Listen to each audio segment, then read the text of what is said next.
السلام علیکم دوستو۔ حضرت جی مولانا سعد صاحب نے اپنے بیان میں کہا کہ مسلمان آج کیوں پریشان ہیں، ان کے پریشان ہونے کی بنیادی جڑ کیا ہے۔ چاہے ان کی مساجدوں کا مسئلہ ہو، چاہے مدارس کا مسئلہ ہو، چاہے وقف بل کا مسئلہ ہو، ہر جگہ یہ پریشان کیوں ہیں، اور خاص طور سے میوات والے کیوں پریشان ہیں۔ تو حضرت جی مولانا سعد صاحب نے اپنے بیان میں ان کے پریشان ہونے کی بنیادی جڑ بتائی۔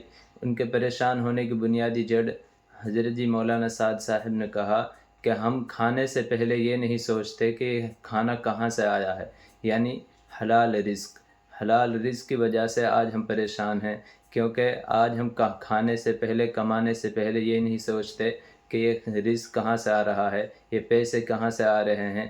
تو حضرت جی مولانا سعد صاحب کا آپ بیان سنیں۔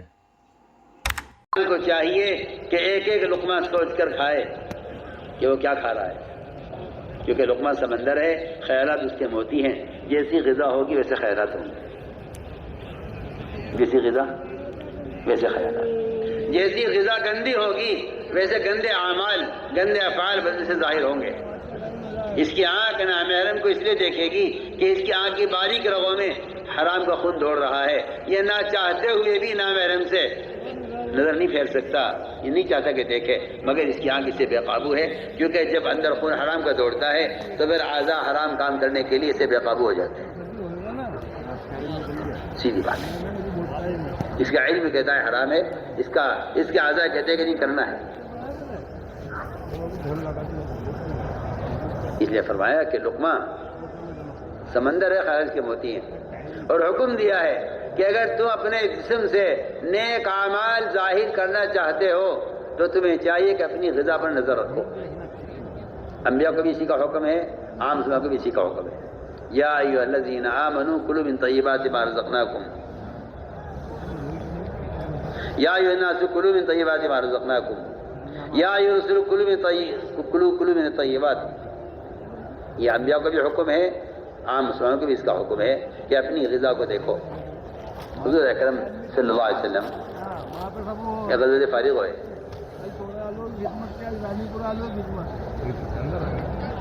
ایک عورت نے آپ کے چہرے میں بھوک کے آثار محسوس کیے،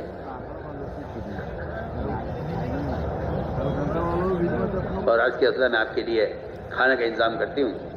وہ گئی، اس نے اپنی پڑوسن سے بکری خریدی اپنے حلال پیسے سے، اور آپ کے لیے گوشت تیار کیا۔ جب آپ نے منہ میں لقمہ رکھا تو لقمہ اتنا سخت ہو گیا آپ کے منہ میں وہ گوشت کہ آپ کے حلق سے اترا نہیں، حلق سے نہیں اترا۔ آپ نے پوچھا اس عورت سے، گوشت یہ بکری کہاں سے آئی ہے؟ کہ اصل میں نے حلال پیسے سے خریدی ہے، میں نے اپنے حلال پیسے سے خود خریدی ہے۔ فرمایا پہلے معلوم کرو کس نے بیچی ہے، اور بیچنے والے کہ یہ اپنی اس کی چیز تھی یا اس نے کسی اور کی بیچی ہے۔ وہ گئی عورت اپنی پڑوسن کے پاس، جا کے اس سے سوال کیا اور اس سے پوچھا کہ تم نے بکری بیچی؟ کیا میں نے بیچی تو ہے، مگر اس بکری کے بیچنے کے بعد میرا شوہر آیا اور اس نے کہا کہ بکری کی قیمت تم نے غلط لی ہے، اس کی قیمت اس سے زیادہ ہے۔ اچھا، جبکہ اس کی کیا غلطی ہے؟ اس میں غلطی اس کی ہے۔ آپ غور کیجئے، آپ یہ مت کہیے کہ یہ تو میں نے اس سے لیا ہے، نہیں، اس نے کہاں سے لیا ہے؟ آپ کو معلوم نہیں ہے، ابھی آپ کو معلوم نہیں ہے کہ حرام کا لقمہ کہاں تک اس کا اثر پڑتا ہے۔ آپ تو یہ کہ کھا جاتے ہیں کہ میاں ایسے بھی کیا متقی بننا۔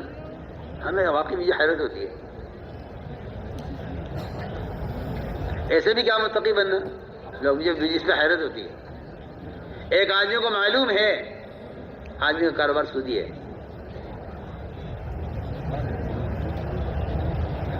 معلوم ہے، سب خبر ہے، لیکن آپ یہ کہتے ہیں کہ ایسے بھی کیا متقی بننا۔ تو حضرات، آپ نے ایک ویڈیو کلپ دیکھی جس میں حضرت بتا رہے ہیں کہ حرام اور حلال کی ہمیں کس حد تک تحقیق کرنی چاہیے، اور ایک ہم ہیں کہ مال ہونا چاہیے، چاہے کسی کا حلال کا ہو، چاہے حرام کا ہو، چاہے کسی کا خون کر ہو، چاہے کسی کا حق دبا کر ہو، بس مال ہو۔